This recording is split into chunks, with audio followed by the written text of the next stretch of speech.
Opgavesæt 1, Julefest. 9A planlægger en julefest på deres skole. De sælger voksenbilletter til 25 kroner per styk og børnebilletter til 10 kroner per styk. Læg mærke til, at opgave 1 giver højst 12 point. 1.1. Hvor mange penge sælger 9A billetter for, hvis de sælger 75 voksenbilletter og 75 børnebilletter?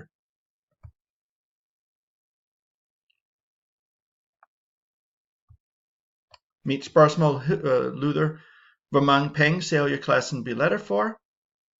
75 gange 25 kroner plus 75 gange 10 kroner er lige med regneregler.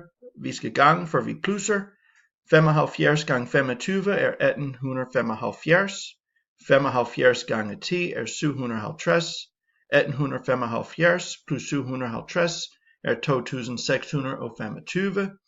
Konklusion: 9A sælger billetter for 2625 kroner i alt.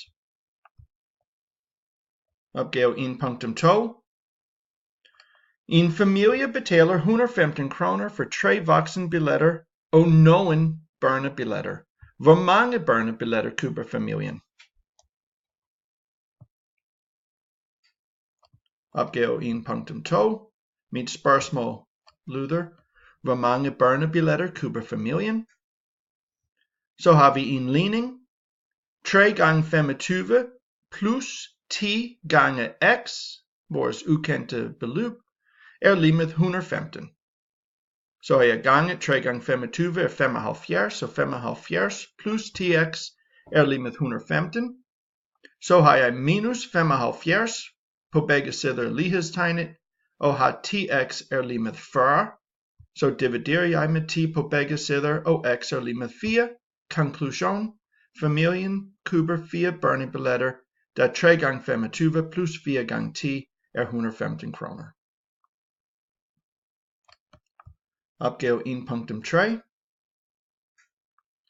40% af det beløb 9A sælger billetter for, skal klassen aflevere til skolen. Resten af pengene kan de beholde og bruge til deres afslutningsfest. Hvor mange penge kan 9A beholde, hvis de sælger billetter for 2.500 kroner? Mit spørgsmål hedder, hvor mange penge beholder klassen? 100% minus 40% er lige med 60%, som er den procent, som klassen beholder af tjente penge. 2500 kroner gange 60% er 1500 kroner. Konklusion: klassen beholder 1500 kroner af de 2500 kroner, de solgte billetter for. Opgave 1.4. Hvor mange penge kan 9A beholde, hvis de sælger billetter for x kroner? Mit spørgsmål: hvor mange penge beholder klassen, når de sælger for x kroner? Så har vi en funktion. Funktionen af x er lige med 0,6x. Konklusion: funktionen af x er lige med 0,6x, hvor funktionen af x er penge klassen beholder, og x er penge de har solgt billetter for i alt. 9A forventer at sælge billetter for 4.500 kroner. Opgave 1.5. 9A forventer at sælge billetter for 4.500 kroner. De forventer også, at de vil sælge dobbelt så mange voksenbilletter som børnebilletter. Hvor mange børnebilletter og hvor mange voksenbilletter sælger 9A, hvis salget går som de forventer? 1.5. Hvor mange børnebilletter og voksenbilletter sælger 9A? Da de forventer at sælge dobbelt så mange voksenbilletter som børnebilletter, så har jeg ganget 25x, 25 kroner per voksenbillet, gange 2.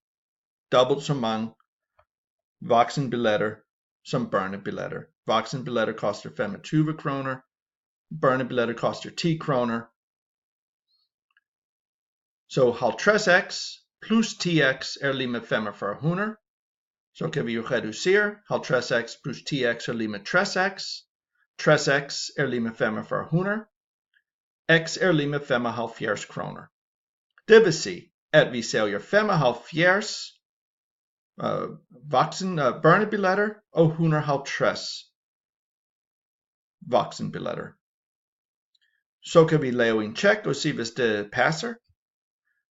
Hvis vi siger 2 gange 25 gange 75 plus 10 gange 75 er lige med 4500.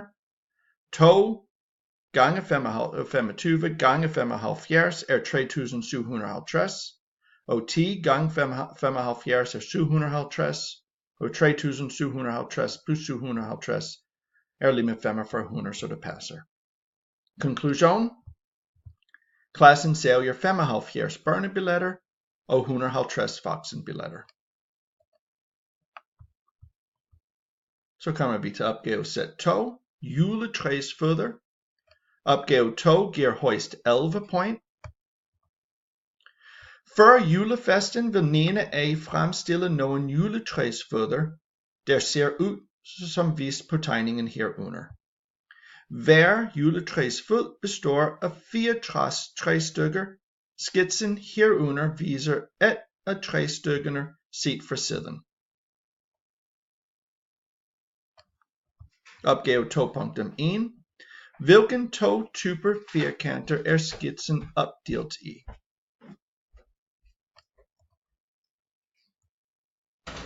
Mit spørgsmål hedder, hvilke 2 typer firkanter er brugt? Konklusion.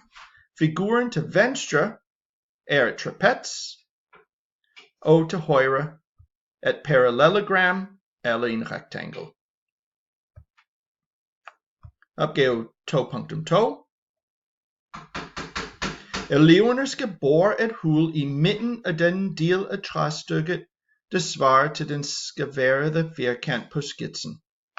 Beskriv, hvordan eleverne kan finde midten af den skævede firkant. Hvordan vi kan finde midten. Mit spørgsmål hedder, hvordan finder man midten af firkanten?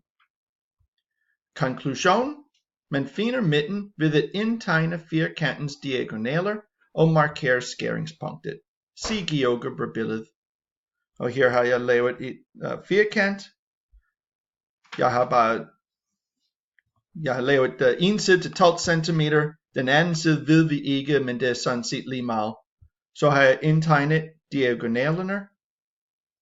Og så punktet i midten er skæringspunktet. Og er midten af firkanten.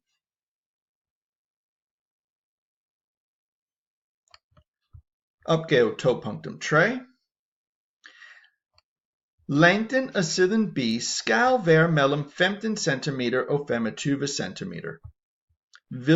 Hvilke længder kan siden A få? Her kan vi kigge igen.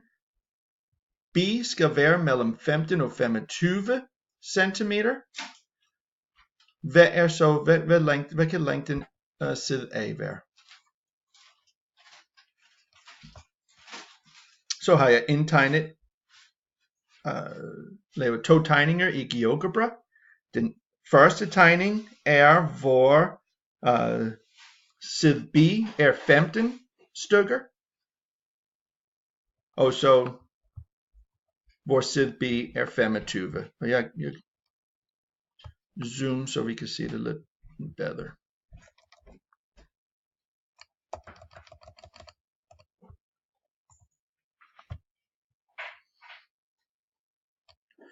Når side B er 15, 12 og 15 og 12, det var 55, og så var højden på den her side 4.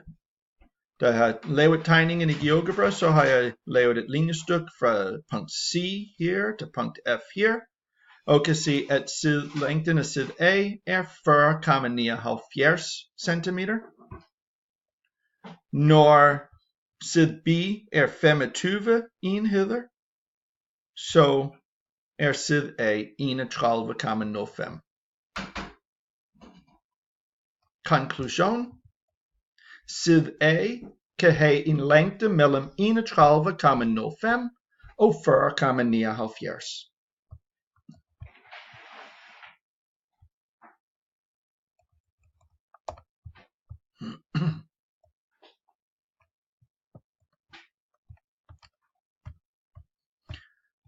Opgave 2.4.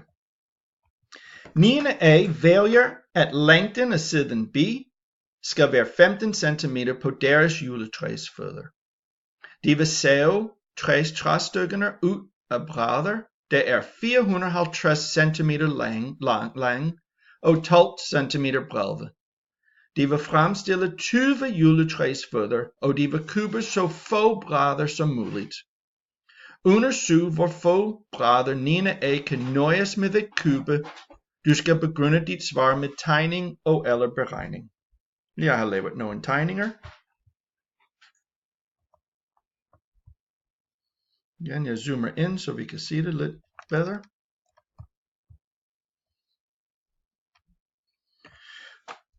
Her skal man tænke lidt på, hvordan man vil lave tegningen.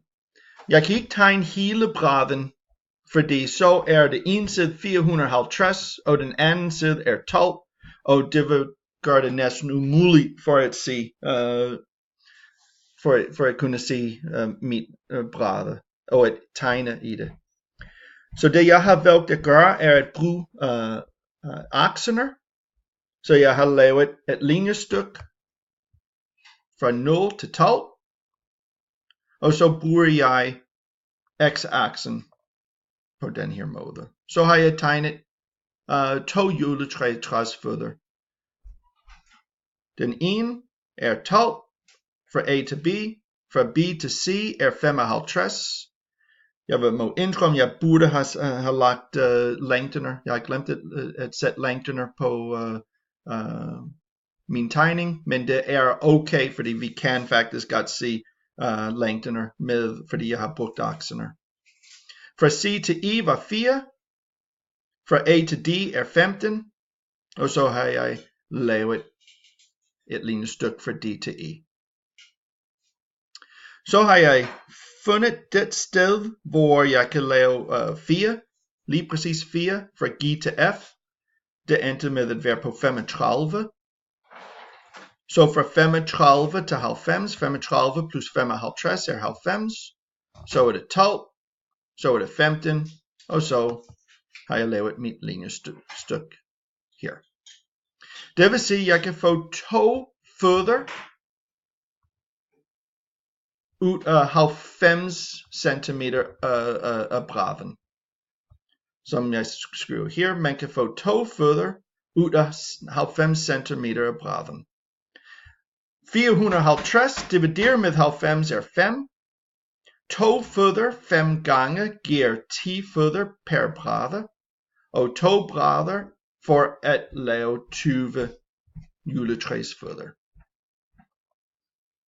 Konklusionen: klassen skal købe 2 brædder for at fremstille 20 fødder.